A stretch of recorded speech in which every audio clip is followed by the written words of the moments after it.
زندگی کیسے گزارنی ہے، میرے نبی کی زندگی کا دوسرا رخ کہ بطور انسان زندگی کیسے گزارنی ہے، مرد عورت ہے زندگی کیسے گزارنی ہے۔ پہلا رشتہ جو قائم ہوا دنیا میں وہ ہے خاوند اور بیوی، حضرت آدم اور حوا کا نکاح۔ اللہ تعالیٰ نے عورت کو کمزور بنایا تو پہلے دن سے اس کو عزت اور احترام دیا تاکہ ساری زندگی اس کمزوری سے ناجائز فائدہ نہ اٹھایا جائے بلکہ اس کو عزت دی جائے۔ کہ آدم علیہ السلام کے لیے مٹی اکٹھی کی، پانی ڈالا، گوندھا اور ایک اسٹیچو بنایا اور ڈال دیا۔ جب وہ خشک ہوا اس میں روح ڈالی اور پھر وہ ننگے بدن تھے، پھر ان کو جنت کے کپڑے پہنائے اور جنت میں ڈال دیا۔ اس کائنات کا حسن بھی عورت سے ہے اور جنت کا حسن بھی عورت سے ہے۔ حضرت آدم علیہ السلام جنت میں، لیکن بابے جی دا دل ہی نہیں لگتا، کلے کلے ہی ٹورے پھر دیں۔ اب اللہ نے عورت کو بنانے کا ارادہ کیا تو اللہ ایک ڈھیر مٹی کا اکٹھا کر کے عورت کے لیے بھی بنا دیتا اور اس کا اسٹیچو بنا دیتا اور اس کو خشک ہونے دیتا، پھر اس میں روح ڈالتا، پھر اس کو کپڑے پہناتا۔ آپ حیران ہوں گے، سبحان اللہ، اللہ نے ایسا نہیں کیا۔ آدم علیہ السلام سوئے، آنکھ کھلی تو دیکھا ایک خوبصورت حسین عورت۔ یہ بات اکثر لوگوں کو معلوم ہوگی کہ یوسف علیہ السلام دنیا کے حسین ترین انسان تھے، اور یہ بات شاید کسی کو معلوم نہیں ہوگی کہ دنیا کی سب سے حسین خوبصورت عورت حضرت حوا ہے، حوا، جن پر بڑھاپا آیا ہی نہیں، 1000 سال کے قریب زندگی گزاری، بڑھاپا نہیں آیا۔ حضرت آدم اور حوا قریب قریب عمر تھی۔ حضرت آدم کی عمر تو کتابوں میں مل جاتی ہے 1000 برس، لیکن حضرت حوا کی عمر کتنی تھی یہ کہیں پڑھنے کو ملا نہیں، اس لیے میں اندازہ کرتا ہوں کہ قریب قریب ہوگی، بڑھاپا نہیں آیا، بیماری نہیں آئی۔ اور حضرت حوا کو مینسز بھی نہیں آتے تھے، یہ عجیب بات آپ کو بتاؤں۔ اللہ نے اتنا جنت کا ان کے اندر نمونہ رکھا، تو جب حضرت آدم کی آنکھ کھولی تو دیکھا ایک حسن کا پیکر، انہوں نے جنت ہی بھول گئی۔ کہنے لگے یا اللہ ہوں دل ٹھریا جا، یا اللہ کون ہے؟ کہ تیری بیگم، کہ واہ جی واہ، موجہ ہی موجہ۔ تو اللہ تعالیٰ نے نکاح پڑھایا، سبحان اللہ۔ اپنے نبی کی شان دوبارہ سنو تو اللہ نے کہا آدم اپنی بیگم کا مہر ادا کر۔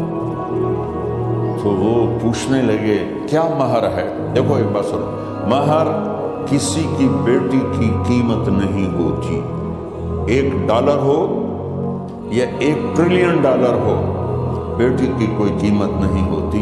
یہ ایک نشان ہے کہ اس بچی پر اب یہ جو خامد ہے وہ موت تک خرچہ اس کے ذمہ ہے، بیوی کے ذمہ خرچہ نہیں ہے۔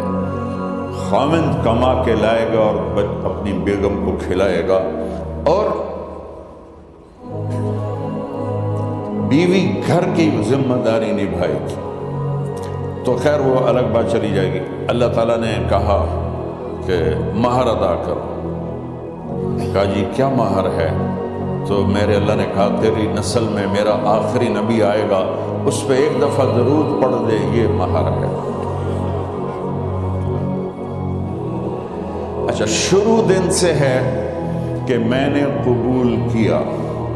قبول کیا کا مطلب ہے کہ میں اس لڑکی کو قبول کر رہا ہوں، اس کی کمیوں کے ساتھ بھی خوبیوں کے ساتھ بھی۔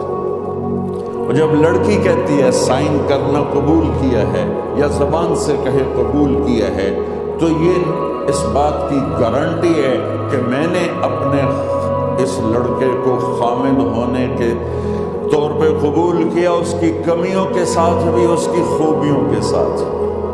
اور جو ہی شادی ہو کر ڈولی سسرال کے گھر جاتی ہے تو ٹیسٹ شروع ہو جاتا ہے، کی کر دیے، باندھی کے میں، اٹھی دی کے میں، بول دی کے میں۔ اور اس میں بہت زیادہ نیگیٹو کردار ہے سسرال کا، کئی لڑکیوں کا، کیونکہ ہم نے اپنے نبی کی زندگی نہیں قبول کیا۔ یہ واجب ہے کہنا قبول کیا، کہ جس میں پیغام ہے کہ اب میں اس کی میں کوئی کمی ہے وہ بھی قبول کروں گی، کوئی خوبی ہے تو سر ماتھے پر، اور لڑکا کہتا ہے کہ میں اسے قبول کرتا ہوں، اس کی خوبیوں کے ساتھ بھی کمیوں کے ساتھ بھی۔ یہ بات یاد رکھنا، پرفیکشن کبھی تلاش نہ کرنا، پرفیکشن کبھی تلاش نہ کرنا۔ اللہ نے 100 نمبر نہیں مانگے، 51، ایک نمبر اوپر ہو گیا، گناہ تمہارے 50 ہیں اور نیکی تمہاری 51 ہے، تو اس ایک پر ہم تمہیں جنت میں ڈال دیں گے۔ اب کوئی خامد اپنی بیوی میں پرفیکشن دیکھنا چاہے، بیوی اپنے خامد میں پرفیکشن دیکھنا چاہے، ساس سسر اپنی بہو میں، ساس سسر اپنے داماد میں، بھائی اپنے بھائی میں، ماں باپ اپنی اولاد میں، اولاد اپنے ماں باپ میں، جہاں یہ نظر ہوگی تو وہاں لڑائی ہوگی۔ کمیوں کے ساتھ قبول کرو۔ قبول کا لفظ اتنا واجب ہے، قبول کا لفظ اتنا ضروری ہے کہ اس کے بغیر نکاح ہی نہیں ہوتی۔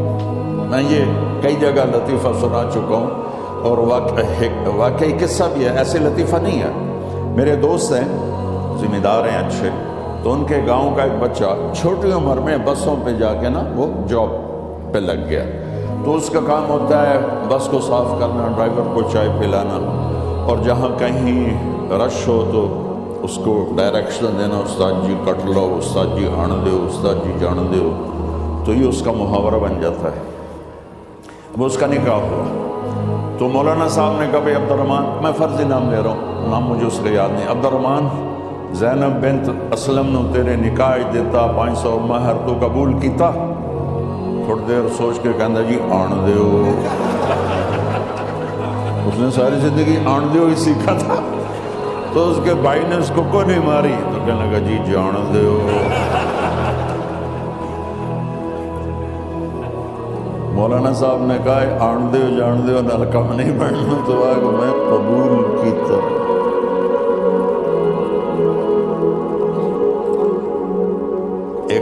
یہ بھی صحیح واقعہ سنا رہا ہوں۔ ایک نوجوان نے بیوی کو 3 طلاق دے دی کٹھی، اب ہو گیا پریشان، مولانا صاحب کے پاس گیا، کوئی میرے جیسا ہوگا، مولانا صاحب 3 طلاق دے بیٹھا، کوئی مسئلہ کا حرام؟ کہ جی کوئی رستہ حرام، کوئی گنجائش حرام۔ اس نے جیب سے موٹا سا لفافہ نکالا اور مولانا کے جا نماز کے نیچے ڈال دیا کہ مولانا صاحب کوئی گنجائش، کہ ہوں تو سوچنا ہی پڑے کی آکھیا ہی تو اپنی بیگم کو؟ اس آکھیا جی میں آکھیا ہی 3 طلاق، مبارک بھی طلاق نہیں ہوئی۔ آکھیا جی او کی میں؟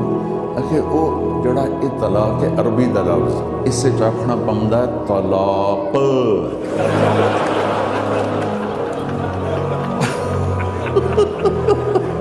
یہ آپ کو صحیح واقعہ سنا رہا ہوں۔ تو تم نے تو چھوٹے کاف کے ساتھ کہا ہے طلاق، او کاف تا کتے آلا ہے، موجاں کر، ایک لفافہ ہو راوے تو چاہے ساری زندگی دا حلال کر دیں۔ لفظ قبول اتنا ضروری ہے۔ تو میرے نبی نے 11 شادیاں کی، اللہ کی قسم شوق کی نہیں تھی۔ ما تزوجت وما زوجت الا بوحی من السماء نزل به جبریل۔ کہ لوگوں سن لو میری بات غور سے، مجھے عورت کی کوئی رغبت نہیں ہے، میں نے جہاں شادی کی، جہاں بیٹی کی شادی کی، پہلے اللہ نے آسمان سے جبریل بھیج کے حکم دیا، پھر میں نے قدم اٹھایا۔ تو پہلا رشتہ خامد اور بیوی ہے جو اس کائنات میں جڑتا ہے، یہ دنیا کا سارے رشتوں میں نمبر 1 رشتہ ہے، سب سے خوبصورت رشتہ ہے، سب سے اہم رشتہ ہے، سب سے بڑا رشتہ ہے۔ والدین کے لیے چند آیات ہیں۔ اولاد کے لیے چند آیات ہیں، بہن بھائیوں کے لیے چند آیات ہیں، خامد اور بیوی کے لیے سینکڑوں آیات ہیں، سینکڑوں۔ تو اگر آپ اپنے گھروں میں کامیابی دیکھنا چاہتے ہو، اپنے گھر کو ہاؤس کی بجائے ہوم دیکھنا چاہتے ہو، خوشی کا اگر آپ اسے گہوارہ بنانا چاہتے ہو، اللہ کی قسم ڈگریوں سے نہیں ہوگا، محبت سے ہوگا۔